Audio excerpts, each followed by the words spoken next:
Welcome to another episode of Healing Through Love. Each week, we share ideas, experiences, and resources to increase the awareness of domestic and family violence and to empower survivors to grow and thrive. We talk with experts who share their advice, or with people who have experienced abuse, no matter where they are on their journey. This is all about healing through love. And now, here are your hosts, Charlene Lynch and Rose Davidson.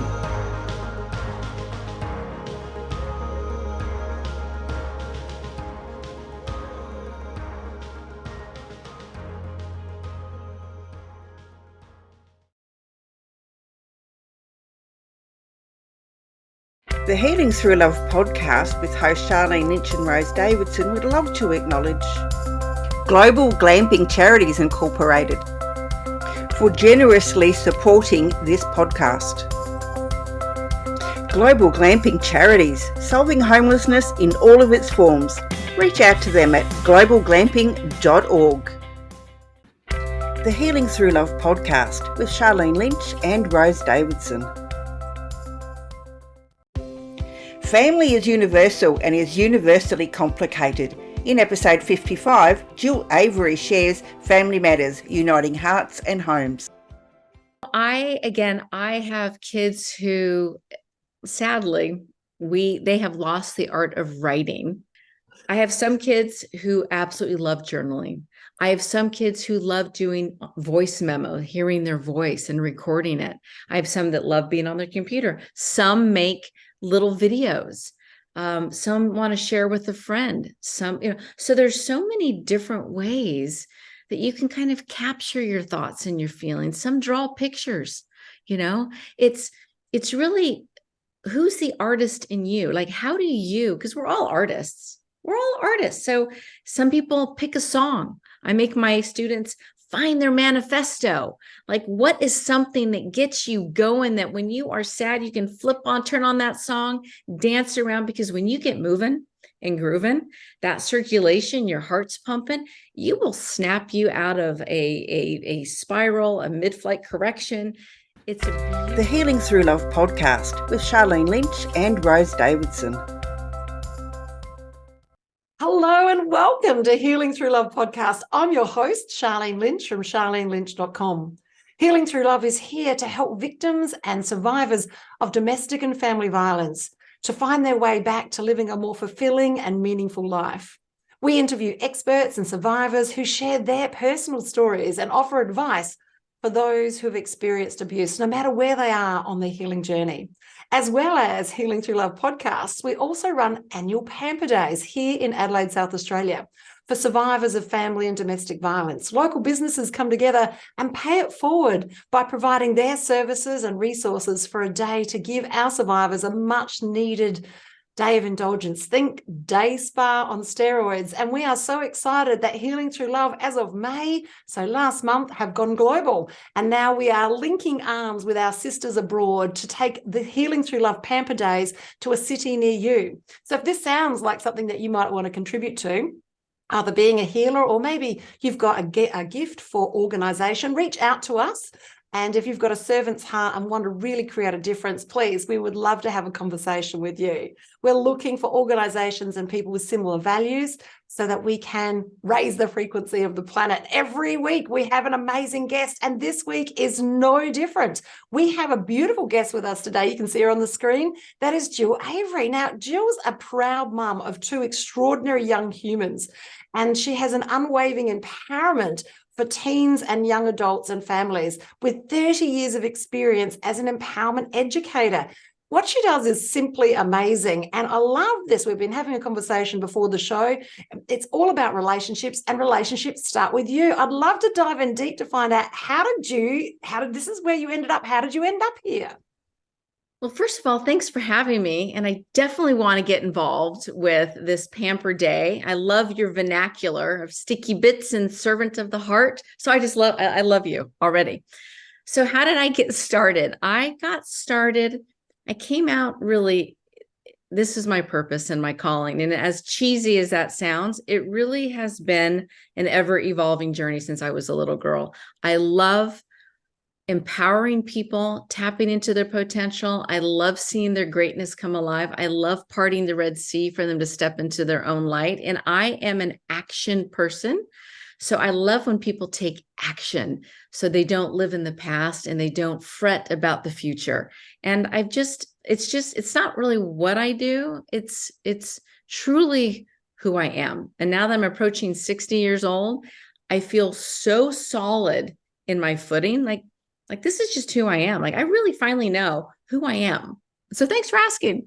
I love it. You do not look a day over 40. Jill, you could just tell them you're 40 and that you've got teenagers and they would believe it. It's amazing.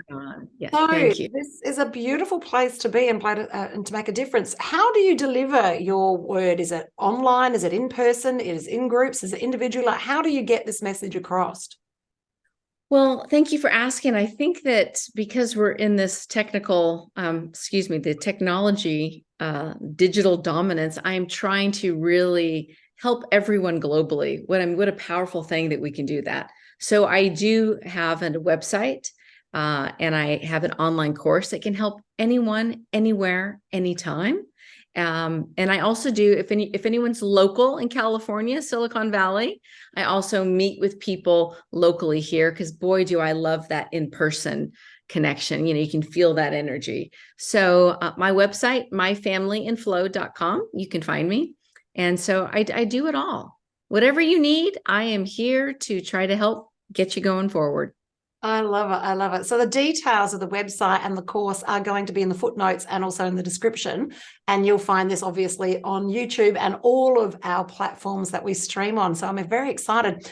So this is a blended program. It's quite unique. So there are aspects of the program which are self-paced so that you can do it at your pace because everyone has a different learning style. Everyone learns at a different pace. Yes, and probably the most important part, and this is where Jill's course is different. This is where her blended program is different, is that you get Jill. You get Jill. So you get Jill. Sure. And this is twice a month and to help you on that journey because we understand, look, there's so many online courses that if we don't have that level of accountability and also someone to ask the questions on those places where you do get stuck, those sticky bits, that you need to have someone to link arms with to help move forward. And that's why Jill's program is so much different than others that you'll see on the market. I love it. So, wow. How did you end up with your avatar, with your audience being teenagers? Like you could have chosen empowerment. It could come from anywhere with any sort of background and any sort of outcome. How is it the relationship and teenagers is where you come from? Like, I need to know this. Well, I think when I became a mom 25 years ago, so I have a 25-year-old and a 22-year-old, and when I became a mom, I was kind of in the thick of whatever ages my children were. And I ended up, after I left Apple Computer, I created an award-winning, all by myself, self-empowerment series for toddlers because my kids were little. And then these kids grew up and I was evolving while my kids were getting older and evolving.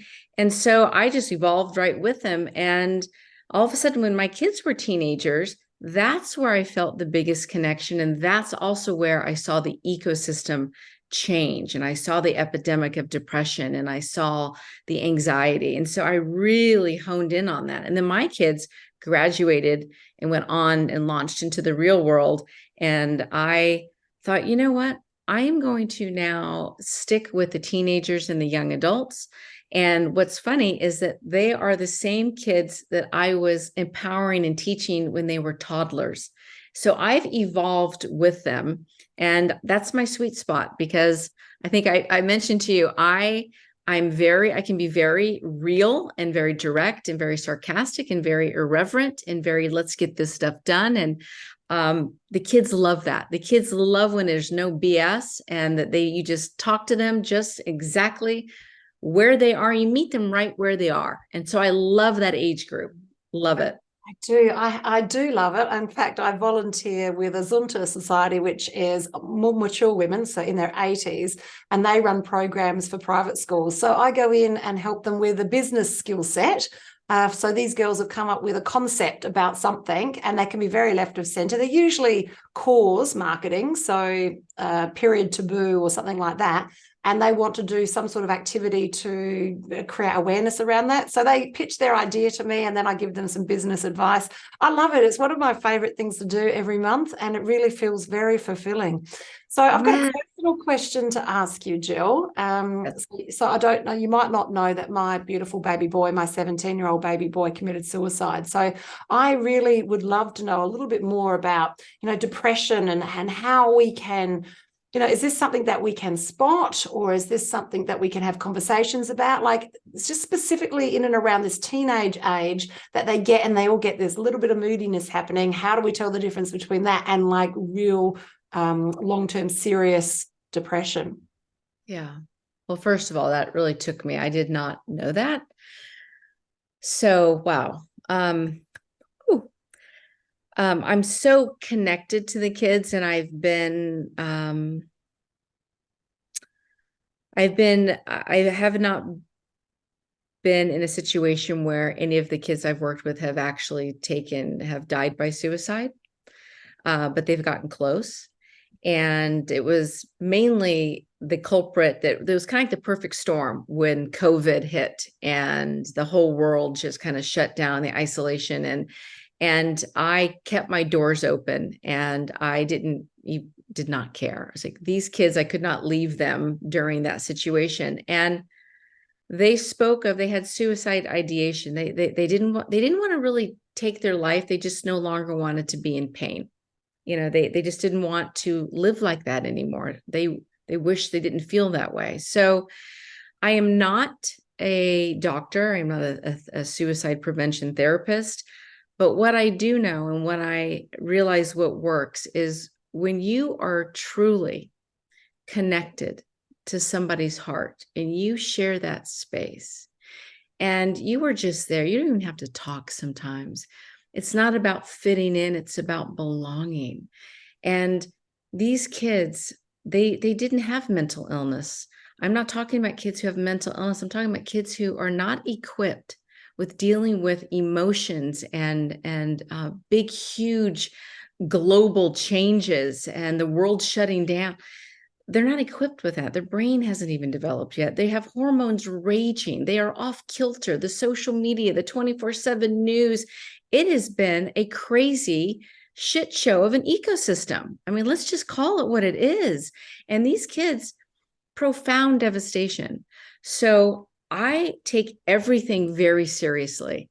I don't try to coddle and baby them. I just meet them where they are, and we talk about things. We talk about their feelings, and we talk about, by the time that they really talk about it, we really walk it through, they end up kind of giggling at the very end. It's a beautiful transformation, because when they thought that they were so in this debilitating spiral, when you just kind of hold space for them and you sit crisscross applesauce and you just chit chat with them about it, they realize they have a lot to be grateful for.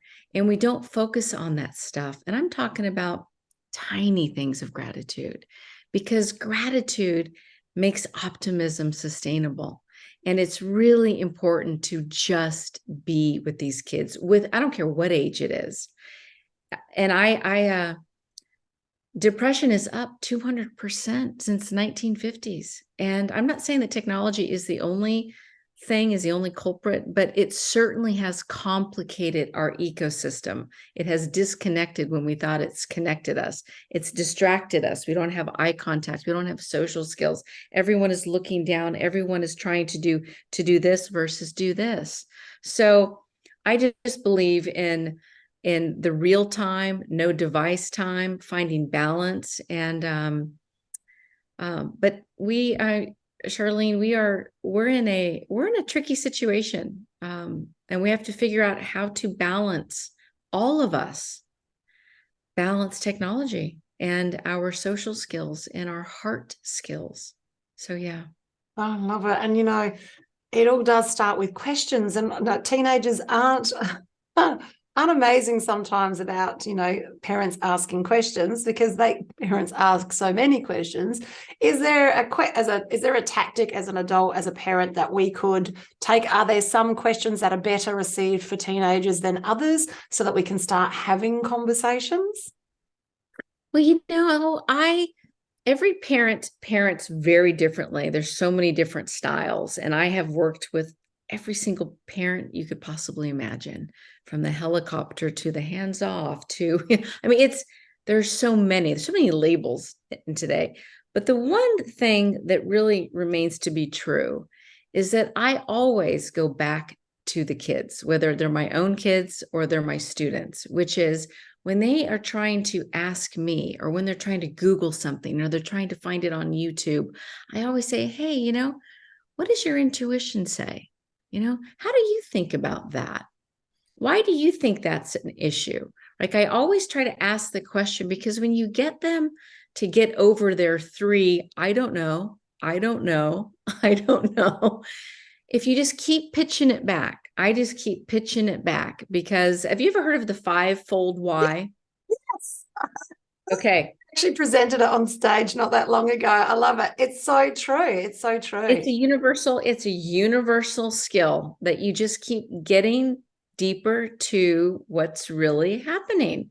So we have to teach the kids how to stop reaching to Google and looking to YouTube, and get in touch with their own GPS system, and get in touch with their own resources of how they think, how they feel, and how they make decisions. So always ask them, well, I'd love to share my insight, but I'd love to hear what your thoughts are about that. What do you think plan B is, or how do you want to move forward? And you will learn a lot. People tell you exactly who they are when you listen. I love that. I love it. So asking the questions and listening. I love this. What is your answer then? Would you think a journal would be a great way for these kids to capture and get connected to their to their own their own gut feeling, their own sense of what needs to be happening? Do you think journaling is good for kids? I have kids who, sadly, they have lost the art of writing. It's now typing. But I do have some, I know it's like using those thumbs. I have some kids who absolutely love journaling. I have some kids who love doing voice memo, hearing their voice and recording it. I have some that love being on their computer. Some make little videos. Some want to share with a friend. Some, so there's so many different ways that you can kind of capture your thoughts and your feelings. Some draw pictures, it's really, who's the artist in you? Like, how do you, because we're all artists. So some people pick a song. I make my students find their manifesto. Like, what is something that gets you going, that when you are sad, you can turn on that song, dance around, because when you get moving and grooving, that circulation, your heart's pumping, you will snap you out of a spiral, a mid-flight correction. It's a beautiful thing. So figure out what love language speaks to you, and do that. I love it. I love it. You're speaking my language. It's beautiful. So obviously your audience is predominantly teenagers. Yes. And you work with the parents to help create those levels of relationships. But before the show, we were talking about the relationship that we have with ourselves and the impact that makes with the relationship with others.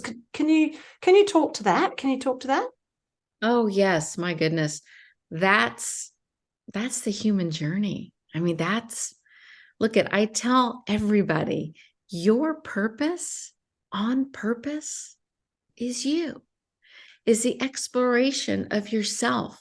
You got to get to know who you are, how you define yourself, what you value, how you make yourself whole. I always say, value yourself and then add your value back into the world. So it has to start with you, because if you're not well, then you can't be well, you can't do well. So when you take care of yourself, when you put your oxygen mask on first, the whole world benefits, especially your world. So you got to start with yourself. Yes, and yes. I love it. And I love the analogy of the mask on the plane. Without fail, every time is what we're doing. Sure. Yes, and still though, as mothers, I don't know, it must be a mother guilt thing. We just really have to work extra hard as women to put ourselves first. And I think it's a female thing. I don't notice it as much with the guys. but correct me if I'm wrong. So what can we do in this relationship to help put our mask on first? Like, what can we do in either a daily practice or a bigger picture to help ourselves?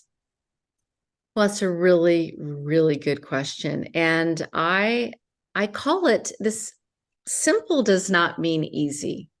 And I call it the three big does, because first of all, we get good at what we do a lot of, and we have to get good at being good to ourselves.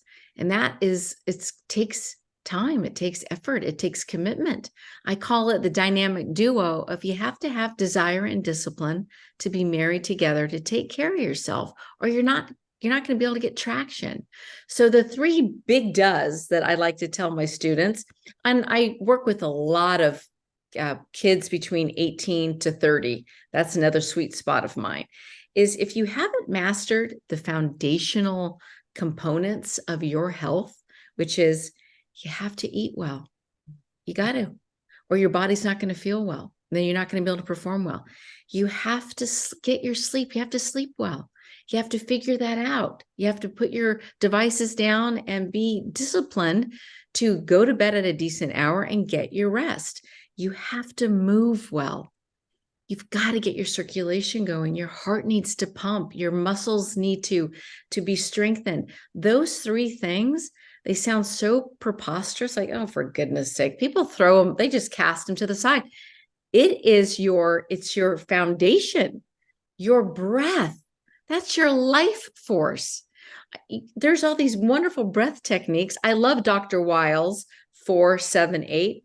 Inhale for 4, hold for 7, exhale for 8, do it 4 times. I'm telling you, you can change your mood. You can feel calm and have clarity like that. That's our breath. How powerful is that? It's so true. I had to have my blood pressure. So 56, had to have my blood pressure the other day. And I'm not a huge fan of doctors. Sorry, doctors out there, or the whole medical industry, in fact. So I'm having my blood pressure down, and she goes, oh, it's a little high. I'm like, no, I'm just not really happy about being here. Just give me a moment. And I go into box breathing, and I said, oh, do it again. And she's like, oh, okay. I'm like, yeah, so it is. Your breathing is so dynamic. You can change your blood pressure.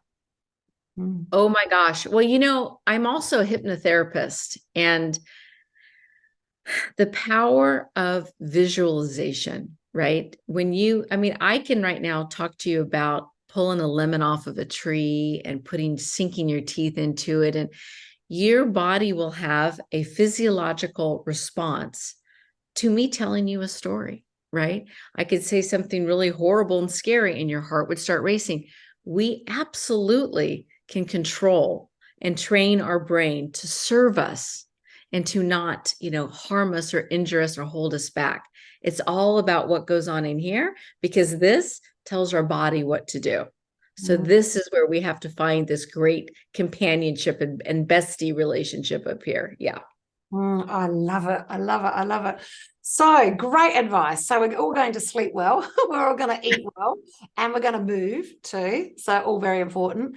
And the relationship starts with us. We need to get us right before we can get anything else right. So that's to the parents out there. And I love the message that you bring to the teenagers, that they need to take a level of responsibility, and that you're talking about them deliberately moving forward and paying attention, and putting themselves first and having that space between thought and action so that they can make better choices. I love everything that you're saying. It is so eloquent. I think I'm going to borrow the gratitude makes optimism sustainable. I think I'm borrowing that. I do love that one.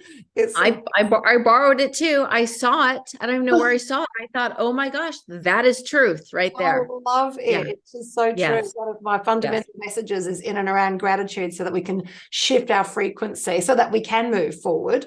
And gratitude is an easy way for us to shift that frequency. I just love everything you're saying. I'm excited about your program as well. I'm now a grandmother, almost of 2. So, all the things that I could have done differently, I want to get them right this time. So I think I'll be a candidate for the course. I think that sounds fantastic. I love it. And I'm really excited because I'm coming to LA, actually, which is not very far from there. Nope, not far. Yeah. So I think we'll be doing coffee in September. Oh my gosh. Cup of tea. I don't do coffee, but cup of tea. We'll do a cup of tea, which will be glorious. And you do not look a day over 40, Jill. Just Oh God, you are so okay. We'll definitely have tea together. Yeah, Yeah, it's brilliant. So now, Jill's links are going to be, as I said, in the show notes and in the description. And have a look at what she's got to offer there with that blended program. This is such an important part of the human experience, is the relationships that we have, yes, with ourselves, but the relationships that we have with our children, whether it be our children or our grandchildren. Very, very important for building the stepping stones for the next generation. And we can make a difference. I love it. Now, before we finish, I'd love to know, have you got any closing words of wisdom to share with our audience today? Well, I was thinking a lot about that. And I think that universally, what we all need to remember is, I believe in saying something over and over and actually believing it. And so when I say to you out there, to anyone who's listening, that it really does start with you, that your purpose on purpose is you, and that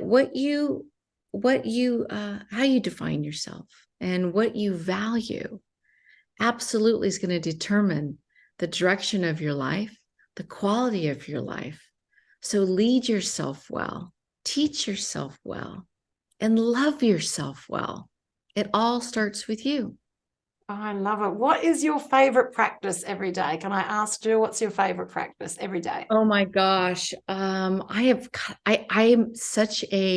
love doing different things all the time. I rarely do the same thing because right now I am so into Arnold Schwarzenegger's Be Useful.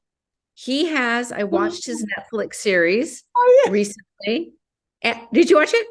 And he got me kind of over a hump of, Jill, I was so overwhelmed with so many things going on in my life, and hearing him say, be useful, right? Be useful, be kind, be productive. Don't think about it. Don't think about, oh, you're tired, you're dragging, you're lagging, in that moment. And so I watched it 3 weeks ago, and I have been feeling, every time I start feeling slumpy, I hear Arnold, and I go, Jill, be useful, sweetheart. You can be useful. And I am. So it's, even if it's not something I want to do, I will go out, I will go pull all of those horrible weeds that makes me look like that I have this horrible yard, but I just pulled the weeds. I didn't want to, but I felt useful, clean out my refrigerator. Didn't want to, but I felt useful. So I'm just saying, thank you, Arnold, because I was being useful. So that's my practice right now. That's what I'm doing right now. Yeah. You've inspired me. I might get to the garden and the weeds. It's winter here in Australia. And I actually do need to clean the fridge just quietly, but that's okay. Small little things. So, but start small. So start small with yourself. Don't try to think, oh God, I got to eat well, sleep well, and I got to move well, and I have to clean the refrigerator, and I got to be useful. No. Maybe just do one thing for a week. Just move well. Just focus on turning music on and dancing while you're cooking breakfast or dinner or lunch. Just move. You don't have to go for a run. Just move. However that makes you feel good. Start with one thing. I love it. These are words of wisdom from Jill Avery. It's been fantastic. It's been a beautiful 30 minutes, and I feel that we could talk for much, much longer. And I know this won't be the last time that we could talk, because you've expressed an interest in doing one of the Pamper Days in your local community, which is very exciting. Wow, Jill, this has been a privilege and a pleasure to hold the frequency with you today, and I look forward to seeing you next time. That's bye for now. Bye. Thank you. Thank you for joining us for this episode of Healing Through Love. You can get further resources, see the show notes, or simply reach out to us via our website at htlaustralia.org. Thanks so much for joining us, and we look forward to your company next time on the Healing Through Love podcast.